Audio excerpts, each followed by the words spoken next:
ask you about how to deal with a child who just really has those perfectionist tendencies where everything has to be in a certain way, it has to be in a certain order. Your child has to tie their shoe 20 million times because the bow is not just right. How do you deal with that and help to lessen that need for everything to be in a certain order and perfect? Okay.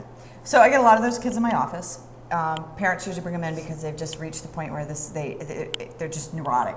Everything is that way, and they're really struggling on how to kind of modify the behavior without shutting the kid down, because any correction makes the kid kind of spin out of control. And so that's usually what parents are presenting in kids. Most of those kids are in my office between probably 7 and 9 when we're starting to deal with some of those issues. And I call those kids, they miss the forest for the trees, because they're so focused on making everything perfect that they don't see the bigger picture, that they're actually missing the bigger picture because they're so caught up in the details. It's a pretty common circumstance to, or accommodation even to, anxiety. It's about overcompensating for something, of like, I don't feel like I have control, I don't feel like I'm good enough, I don't feel like that this is in my control, my grasp. So if I just focus on this, then it turns out the way I want, right? Can't really ever control the outcome. We can influence the outcome, but ultimately the only thing we can control is process, like we talked about with the kid of saying stuff. We can only do our part, right? The other side of perfectionism in many cases is procrastination. And that's kind of the opposite, where you have kids who are super overwhelmed to the point where they cannot go forward. Okay, so we have kids who we're like, what's going on with them? They're really stuck, if you will. And those are kind of our procrastinators. And then when they do amazing work, because they also have this perfectionistic tendency to them. So they're kind of on both sides of this equation. We often see these things together. Many times people with perfectionistic tendencies, they kind of have a higher resting anxiety, just about the world, about themselves, about, they're kind of fastidious, if you will, and they're just kind of that way, generally speaking. It's not something that happened that made them this way. So when we're looking to modify that behavior, again, this is where the kid is, we have to go up to where the kid is in order to be able to bring the kid down. We can't just say, don't do that anymore, because the kid then gets fearful because now nothing's in their control. So we can't just take that away from them. So some of the things that we do, I have some workbooks that I have young kids work through with their parents. So almost all of the perfectionistic and anxious kids, I'm working with their parents to help them know how to work with their kids. So if they scored a 99 on their math, for example, we're working on how to be able to be okay with that 99 versus stressing that they didn't make 100.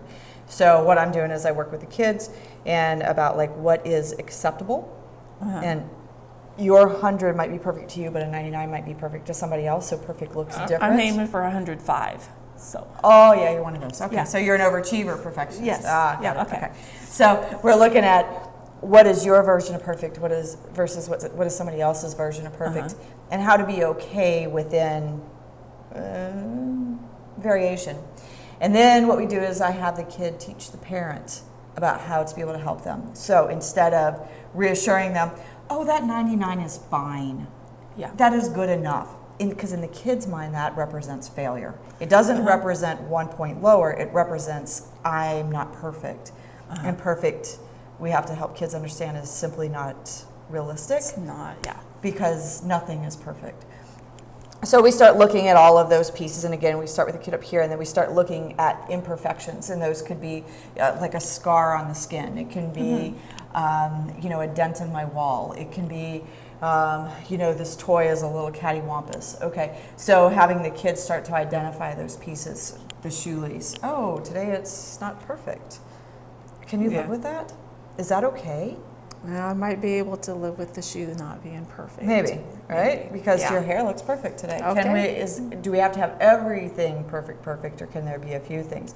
So we're looking for exceptions to the perfection, and then we have to make sure that we don't go too far the other way where they are not invested in their work, because sometimes the kids will take themselves off of the hook to the point where then they don't care at all about their work. And so we have to not let kids slide too far, but we just want to get them into a place where they're not neurotic and super anxious and focused to the point where they make themselves sick, physically sick, because they are not doing well or perfect as they expect themselves to.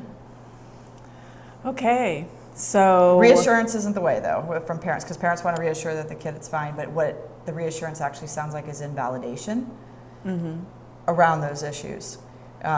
We want kids to be realistic in who they are as people and really what their skill sets are. You may have amazing skill sets in something and I don't. That doesn't make you perfect and me less perfect. It simply means that we're different.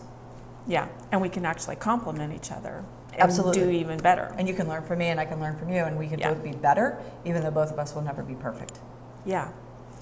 Okay, so I just keep thinking about like walking down the hallway and the kid who has to stop and arrange every picture that's on the bulletin board because it's not hanging straight and things like that. And,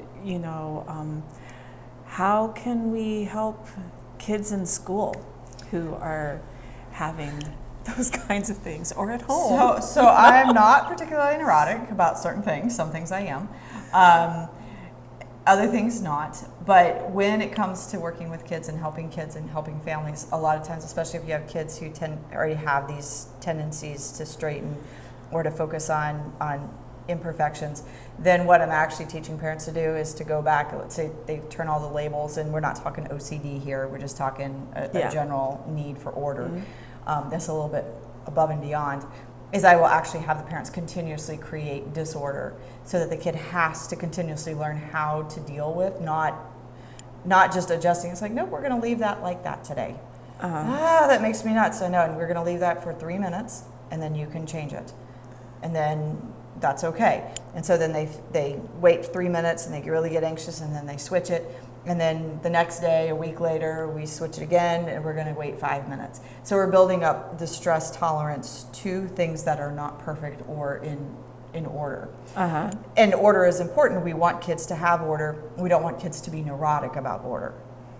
Yeah, that's really hard. I'm one of those kids, Oh, okay. And those puzzles they give you where it's like find the M and all the W's? I can do that. Like, it's like, oh, it's right there. Oh, there it is. Because you can find the imperfections in it very quickly. Yeah, That makes sense. So anyway, but I have moved beyond. I can deal with things now that And sometimes, are not good, as you get older, so- sometimes you learn to let things go because there's simply too many things that are simply more important. But in a kid's world, sometimes the pictures on the wall are most important. And again, we're not talking about kids that have OCD diagnoses or have any kind of trauma where they need to have control or order. We're not talking about those kind of kids. We're talking about kids who just have just a the general tendency. population. Yeah. So do you think that is something that parents build in a child or lessen? Do you think that is something that parents really influence one way or another? I think they can in both ways. So you can have a kid whose parent is super fastidious, or you can have a kid whose parent is super not fastidious, and this is their response, like I said earlier, that it tends to be a reaction, an overcompensation to kind of an already resting anxious tendency in a person. And so when they're overcompensating for the anxiety versus just allowing it to be, that's where you start running into parental. Not that parents are teaching that, some parents do. Some parents that I've worked with, it's like, okay, Mom, I need you to not be like that anymore. You're going to have to get your anxiety under control because your anxiety is unduly influencing your child. They'll be like, I had no idea. I said, look how precise your makeup is. Look how precise your purse is. Look how precise your clothing is. Look how precise your hair is. And they're like, I had no idea. And I'll go over and I'll just kind of ruffle, Mom's purse a little bit with permission, of course. And they'll be like, oh. And I was like, right, but what do you expect from your kid? And the kid's like, oh my gosh, somebody just touched my mom's purse, right? And they're both like super anxious, and I'm over here laughing, right? And a lot of times the parent doesn't even realize how fastidious they are, what a perfectionist they are, and that they're not intentionally, not even deliberately passing that tendency on to their kids. Yeah, see, that's something that I run into a lot of times in the classroom, more often than a lot of people would think. And, you know, and the parent will just say, I cannot stand that to not be that way and everything. And it's like, okay, but that's part of the problem.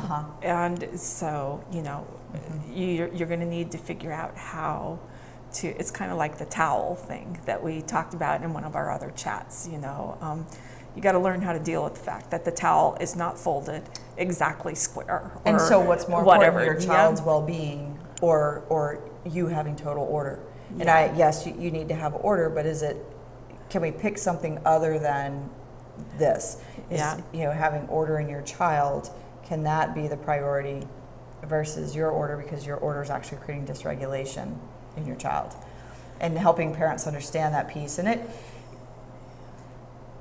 most parents can get to that, especially when we start looking at things, but again, it has to be pretty done sensitively, otherwise it doesn't go well, right? Yeah. Because they Just feel because attacked that's and they're part of like, the wait, I thought my personality." kid had the problem. Yeah. Well, thank you for chatting, You're very and welcome. we'll get together again soon. Sounds great. Thank you. Thank you.